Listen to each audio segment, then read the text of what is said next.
Hello. So I'm Sitar, at Sitar on Twitter, if you're on. So I'm with Doughty Hanson Technology Ventures. I'm a VC. I've been a VC for 6.5 years now. And I know a lot of entrepreneurs think VCs are really evil, but before being a VC, I was a banker, so it's actually a step up in life for me. You might ask yourself what being a banker, how it helps you be a VC, and it doesn't at all. My colleague George likes to say he spent about 2 years beating the banker out of me before I became a decent VC, and it's true. It helps you with finance, but it doesn't help you really empathize with entrepreneurs or understand kind of how to build a tech startup. So I spent a lot of time learning that before I actually became active as a VC. So a few years ago, I started actually investing and leading rounds. And I focus primarily on consumer internet and consumer mobile companies. I've looked at a lot of companies that are also in the SME or prosumer space, but I really like the consumer space. And with the consumer companies I look at, I really focus on product and user experience.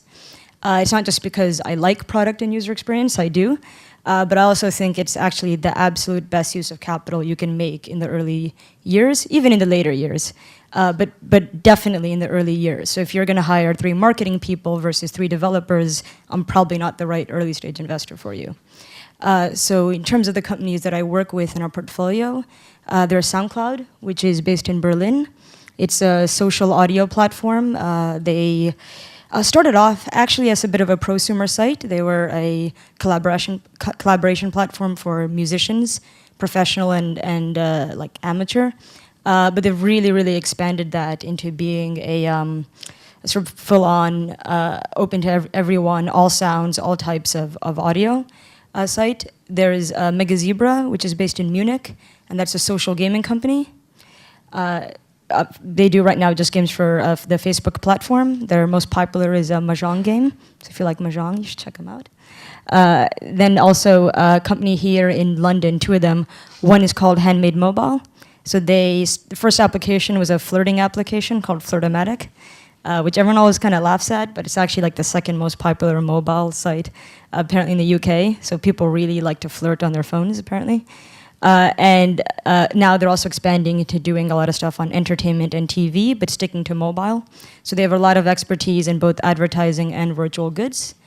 And then the last one is a company that we just invested in. It's called Secret Sales, and that's an e-commerce flash sale site for luxury clothing.